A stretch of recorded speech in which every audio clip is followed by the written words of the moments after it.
Hello friends, मेरे YouTube channel English वे में आप सभी का फिर से स्वागत है। तो चलिए देखते हैं आज की स्टोरी, जिसका टाइटल है पॉपी एंड डोजर। तो पॉपी और डोजर दो नाम हैं, तो चलिए जानते हैं कौन है पॉपी और डोजर इस स्टोरी के जरिए। Poppies mother often found her sitting up at night. Poppies mother यानी पॉपी की माँ, यहाँ पे अपोस्ट्रॉफी है और ये एस है, इसका मतलब हो गया कि पॉपी की माँ मदर। ऑफन यानी अक्सर, फाउंड यानी पाती थी, फाइंड की सेकेंड फॉर्म हो गई फाउंड, हर यानी कि उसे, सिटिंग अप यानी कि बैठे हुए, एट नाइट यानी रात में। तो हर से पता चलता है कि ये पॉपी कोई लड़की है। सिटिंग अप यानी बैठे हुए, तो सिटिंग के साथ अप का यूज किया गया है क्योंकि ये दिखाने के लिए कि जैसे होता है ना, हम उठ करके बेड पे बैठे हुए होते हैं या फिर बेड पे या किसी चीज़ पे बैठे हुए होते हैं, तो उसी सेंस में। तो पॉपी की माँ अक्सर पाती थी उसे बैठे हुए एट नाइट यानी रात में। सी वुड रीड और प्ले गेम्स और watch TV. She would read यानी कि वो पढ़ती थी। वुड यहाँ पे पास्ट की रेपिटेशन को दिखा रहा है, जैसे हम यूज टू का यूज करते हैं ना, कि वो पढ़ा करती थी, खाती थी, जाती थी, तो इसी सेंस में वुड का यूज किया गया है।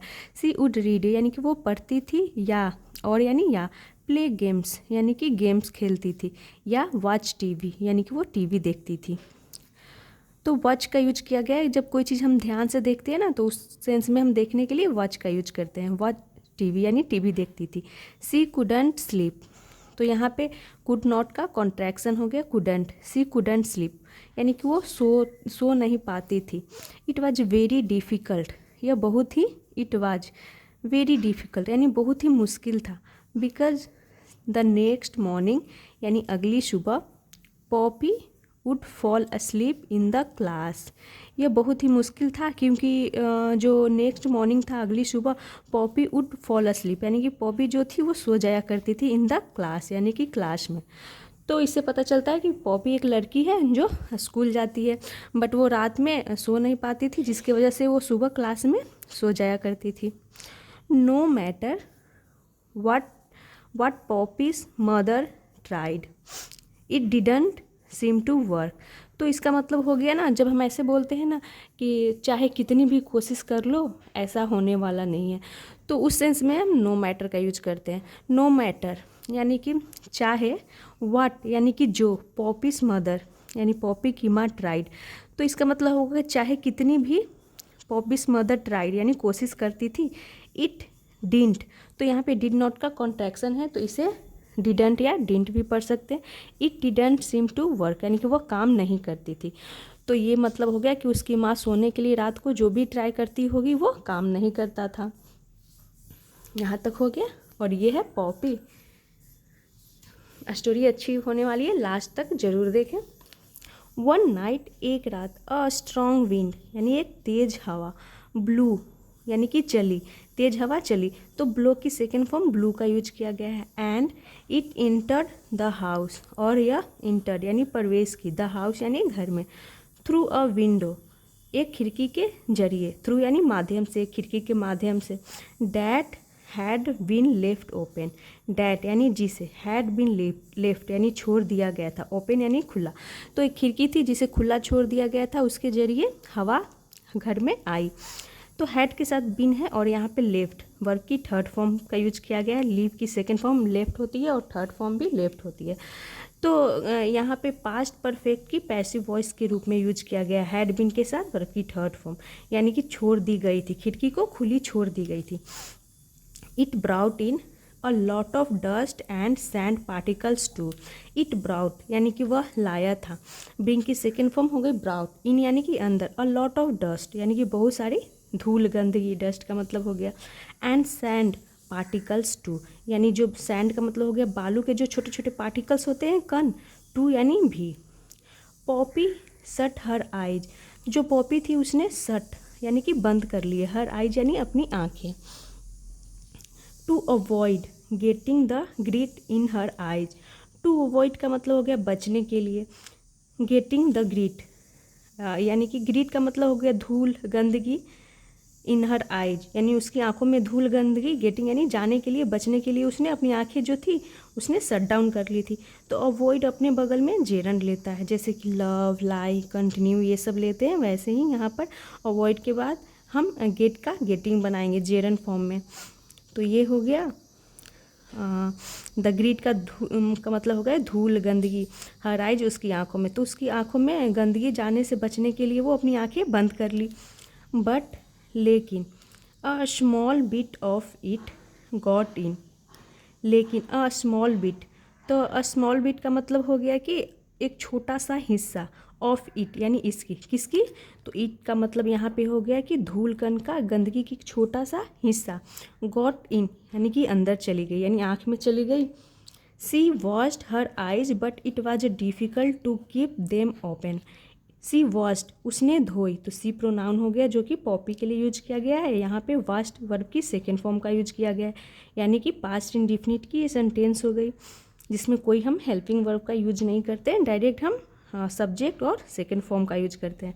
सी वॉश्ड हर आइज, उसने अपनी आंखों को धोई, बट लेकिन इट वॉज अ डिफ़िकल्ट यानी कि मुश्किल था, टू कीप यानी रखना, देम ओपन यानी उन्हें खुले रखना मुश्किल था। तो देम किसके लिए यूज किया गया प्रोनाउन, तो आँखों के लिए यूज किया गया है। तो बोला जा रहा है कि उसने अपनी आँखों को धोई पर बट उन्हें खुला रखना मुश्किल था। तो इट यहाँ पे इंट्रोडक्टिव वर्ड के रूप में यूज किया गया, इट का कोई मतलब नहीं है, सेंटेंस को पूरा करने के लिए किया गया। इट वॉज अ डिफ़िकल्ट यानी मुश्किल था, टू कीप देम ओपन उन्हें खुली रखना। यहाँ पर देख सकते हैं ये विंडो के थ्रू हवा आ रही है, जिससे ये बचने की कोशिश कर रही है।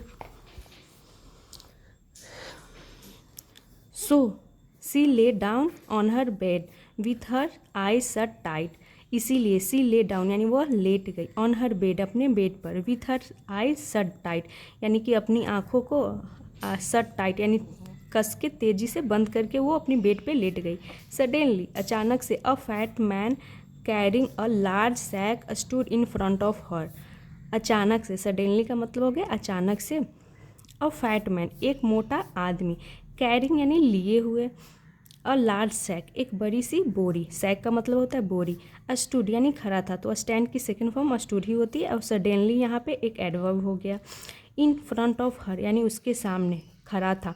तो जो पॉपी थी अपनी आँखों को बंद करके बेड पे लेटी हुई थी, तो उसने तो क्या उसने महसूस किया कि एक फैट आदमी कैरिंग अ लार्ज सैक एक बड़ा सा बोरी लिए हुए खड़ा था, इन फ्रंट ऑफ हर उसके सामने। यहाँ पर देख सकते हैं ये है वो आदमी जो बोरी लिए हुए है। You can't sleep Poppy he asked, तो वो आदमी पूछता है, ही प्रोनाउन यूज किया गया, इससे पता चलता है कि कौन पूछ रहा है, तो ये आदमी पूछ रहा है क्योंकि ये मेल है, तो मेल के लिए हम ही प्रोनाउन यूज करते हैं और फीमेल के लिए सी। तो he asked you can't sleep Poppy यानी कि तुम सो नहीं पाती हो Poppy. How do you know my name, how do you यानी कैसे, डू यू नो यानी तुम जाने, माई नेम यानी मेरा नाम, आस्क पॉपी, तो पॉपी पूछती है कि तुम मेरा नाम कैसे जाने। Still with her eye shut who are you, still, तो स्टिल का मतलब यहाँ हो गया कि अभी भी, विथ हर आई शट यानी अभी भी उसकी आंखें शट थी यानी बंद थी। हु आर यू ऐसा क्वेश्चन किया जा रहा है, हु आर यू तुम कौन हो, तो ऐसा पॉपी पूछ रही है कि हु आर यू तुम कौन हो। आई एम डोजर, तो यहाँ पे आई एम का कॉन्ट्रैक्शन है आई एम डोजर यानी कि मैं डोजर हूँ।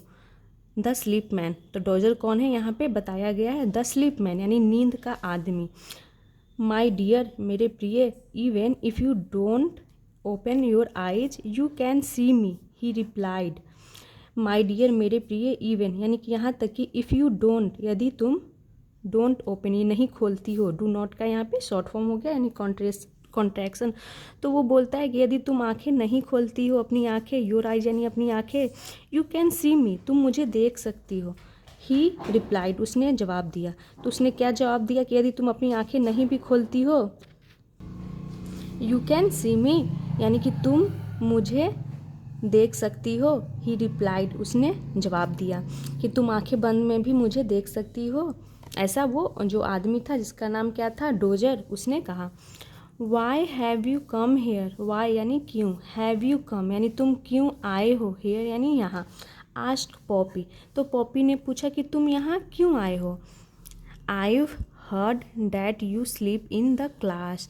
That's not a good thing, said Dozer sternly. I've, तो यहाँ पे I have का कॉन्ट्रैक्शन है I've. I have heard, इसका ये मतलब हो गया मैंने सुना है, प्रेजेंट परफेक्ट हो गया. डैट का मतलब हो गया कि. यू स्लीप यानी तुम सोती हो. इन द क्लास यानी क्लास में तुम सोती हो, मैंने सुना है. That's not a good thing यानी कि वह अच्छी बात नहीं है. तो डैट इज का यहाँ पे कॉन्ट्रैक्शन है. That's not a good thing, यह अच्छी बात नहीं है. से डोजर, डोजर ने कहा. सर्टनली का मतलब हो गया. स्टर्नली का मतलब हो गया कि क्या बोलते हैं इसे, गंभीरता से बोल सकते हैं, सख्ती से. उसने कहा कि तुम क्लास में सोती हो, ये अच्छी बात नहीं है. उसने गंभीरता से कहा. बट लेकिन, व्हाट कैन आई डू, लेकिन मैं क्या करूँ. I can't sleep at night, मैं नहीं सो पाती हूँ. एट नाइट यानी रात में. तो वो सेड पॉपी, पॉपी ने कहा कि मैं क्या करूँ, मैं रात में नहीं सो पाती हूँ. वेरी अपसेट यानी बहुत ही दुखी होकर के उसने कहा पॉपी ने. एवरी डे, हर रोज़. I got in trouble in school for sleeping at will. I got in trouble यानी मैं मुसीबत में पड़ती हूँ. इन स्कूल, स्कूल में वो बताते हैं कि मैं हर रोज़ मुसीबत में पड़ती हूँ. फॉर स्लीपिंग यानी सोने के लिए. एट विल, एट विल का मतलब हो गया कभी भी.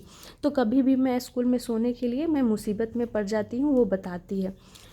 Dozer pulled a large clock out of his bag. तो जो डोजर था, पुल्ड यानी निकाला, अ लार्ज क्लॉक एक बड़ी घड़ी, आउट ऑफ हिज बैग अपने बैग से. बैग से एक बड़ी सी घड़ी वो बाहर निकाला. आई विल गिव यू, तो आई विल का यहाँ पे कॉन्ट्रैक्शन हो गया. आई विल गिव यू, मैं तुम्हें दूंगा. दिस यानी कि यह. तो यानी घड़ी की बात हो रही है कि मैं तुम्हें यह घड़ी दूंगा. Eight 9:30 every night. एट 9:30 यानी कि एट 9:30 यानी 9:30. एवरी नाइट हर रोज़ 9:30.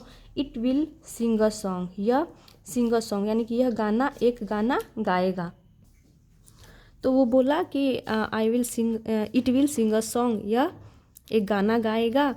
एंड इमीडिएटली और तुरंत. यू विल फॉल अस्लीप यानी कि तुम सो जाओगी. वेयर एवर यू आर यानी वेयर एवर का मतलब हो गया जहाँ कहीं भी. यू आर यानी तुम होगी, जहाँ कहीं भी तुम होगी तुम सो जाओगी.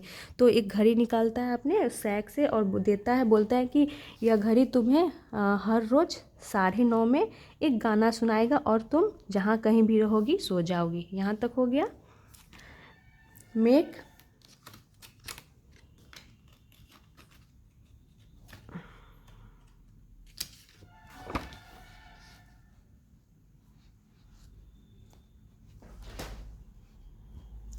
Make sure you are in bed. तो ये बोलता है कि मेक श्योर सुनिश्चित करो कि यू आर इन बेड, तुम बेड पर हो. यानी तुम सुनिश्चित करो कि तुम बेड पर रहो 9:30 बजे तक, क्योंकि 9:30 में गाना सुनाएगा और तुम सो जाओगी, ऐसा वो बोलता है. सी यू लेटर यानी बाद में मिलते हैं. ही सेड उसने कहा. एंड वैनिस्ड और गायब हो गया. Poppy thought it was all a joke. Poppy thought यानी पॉपी सोची या फिर पॉपी को लगा. इट वाज यह था, ऑल यह सभी था, अ जोक एक मजाक था. But there was a large clock definitely in her room. लेकिन there was a large, there यहाँ पे इंट्रोडक्टिव वर्ड के रूप में यूज किया गया है. देयर वाज अ लार्ज एक बड़ी घड़ी. डेफिनेटली यानी जरूर. इन हर रूम उसके रूम में थी. वाज यानी थी. द नेक्स्ट डे यानी कि अगले दिन. सी फॉरगॉट यानी वह भूल गई. डैट की द क्लॉक वुड सिंग यानी क्या भूल गई कि क्लॉक जो घड़ी थी वुड सिंग यानी वो गाएगा. वुड यहाँ गाएगी का सेंस दे रहा है क्योंकि ये पास्ट की सेंटेंस हो गई. फॉरगेट पास्ट हो गई, फॉरगेट की सेकंड फॉर्म फॉरगॉट हो गई. तो वो भूल गई कि घड़ी गाना गाएगा. वुड सिंग यानी कि वो गाना गाएगा. सी अवोक इन द मॉर्निंग. सी अवोक यानी कि वो जगी. इन द मॉर्निंग यानी सुबह में. To find that she had gone to sleep on the kitchen floor. तो जब वो सुबह जगी, टू फाइंड यानी कि वो पाई कि डैट यानी कि she had gone to sleep यानी वो सो गई थी. ऑन द किचन फ्लोर यानी किचन के फ्लोर यानी फर्श पे वो सो गई थी. For a few days. तो फॉर अ फ्यू डेज का मतलब होगा कुछ दिनों तक या फिर कुछ दिनों के लिए. दिस कैरीड ऑन यानी कि यह जारी रहा, यानी कि वैसे ही जारी रहा. वो सो जाती थी, घड़ी बजती थी, गाना सुनाती थी, डांस वैसे नहीं करो, और वो सो जाती थी. As she found her self waking up in the bath tub और under the dining table and even on the door mat. तो इसका मतलब हो गया कि कुछ दिनों तक वह जारी रहा। एज शी फाउंड, क्योंकि सी फाउंड वह पाती थी, हर सेल्फ यानी खुद को, वेकिंग अप यानी जागते हुए खुद को पाती थी, इन द बाथ टब यानी बाथ टब में वो पाती थी, या अंडर द डाइनिंग टेबल यानी डाइनिंग टेबल के नीचे, and even on the door mat यानी दरवाजे की जो मैट होती है चटाई उस पर भी। तो कहने का मतलब हो गया कि वो कुछ दिनों तक कहीं अपने आप को बाथ टब में पाती थी, यानी बाथ टब में रहती थी और वैसे ही 9:30 होता था तो वो घड़ी बजती थी और वो वहीं पे सो जाती थी। तो कभी कभी डाइनिंग टेबल के नीचे, कभी डोर मैट के पास वो सो जाती थी। घड़ी बजता था, गाना सुनाता था और वो सो जाती थी। Door came on Saturday evening after a storm again. Dozer came यानी जो डोजर था वो आया ऑन सैटरडे यानी शनिवार को, इवनिंग यानी कि शाम को, आफ्टर अ स्टॉर्म अगेन यानी कि एक आंधी के बाद, अगेन यानी फिर से, आफ्टर यानी बाद में। तो डोजर था कोई आया, तो डोजर जो था वो शनिवार शाम को एक आंधी के बाद वो फिर से आया। Didn't you believe me he asked. तो डोजर ने पूछा यानी वह पूछा, डिडंट यू बिलीव मी, क्या तुम्हें मुझ पर विश्वास नहीं हुआ, ऐसा वो पूछता है डोजर। यस आई डू, हाँ I do, I been sleeping at all kinds of odd places. Sorry यहाँ पे ढक गया था थोड़ा सा। यस आई डू यानी कि हाँ मैं सोती हूँ। आई यानी आई हैव, यहाँ पे आई हैव बीन स्लीपिंग यानी मैं सोती रही हूँ। Eight all kinds of odd places यानी सभी प्रकार के ऑड प्लेसेस यानी अजीब जगहों पे। तो वो बताती है कि हाँ मैं सभी अजीब जगहों पे मैं सोती रही हूँ। टुडे आज आई बी इन बेड बाय 9:30 यानी आई विल बी यानी मैं होंगी। आई विल का यहाँ पे कॉन्ट्रैक्शन है, आई विल का आइल बी यानी होना, इन बेड यानी कि बिस्तर पे। I will be in my in bed by 9:30 यानी कि 9:30 बजे तक, यानी कि आज मैं 9:30 बजे तक अपने बेड पर होंगी। आई प्रॉमिस मैं वादा करती हूँ। तो पॉपी ने वादा किया कि मैं आज 9:30 बजे तक अपने बेड पर होंगी। सेड पॉपी यानी पॉपी ने कहा। Now her mother was surprised, अब हर मदर यानी उसकी जो माँ थी वाज सरप्राइज्ड यानी कि वो हैरान थी। बिकॉज क्योंकि sharp eight 9:30 Poppy was in bed and with in minutes she was asleep. तो शार्प एट 9 का मतलब हो गया कि ठीक एट 9:30 यानी 9:30 बजे, ठीक 9:30 बजे पॉपी वाज इन बेड यानी पॉपी जो वाज यानी थी, इन बेड यानी बिस्तर पर थी, एंड विथ इन मिनट्स यानी कि मिनटों के भीतर, सी वाज अस्लीप यानी कि वो सो गई थी। Mother hadn't seen Dozer and his magic dust. Mother थी यानी जो उसकी माँ थी, हैडंट हैड नॉट का यह कॉन्ट्रैक्शन हो गया, हैडंट सीन यानी ये पास्ट परफेक्ट के रूप में यूज किया गया, हैड के साथ थर्ड फॉर्म। तो मदर हैडंट सीन यानी जो माँ थी वो नहीं देखी थी डोजर को, एंड हिज मैजिक डस्ट और उसके जादुई धूल को। तो ये थी डोजर और पॉपी की स्टोरी। तो ऐसे ही वीडियोस देखने के लिए मेरे चैनल को सब्सक्राइब करें और वीडियो को लाइक करें। Thanks for watching.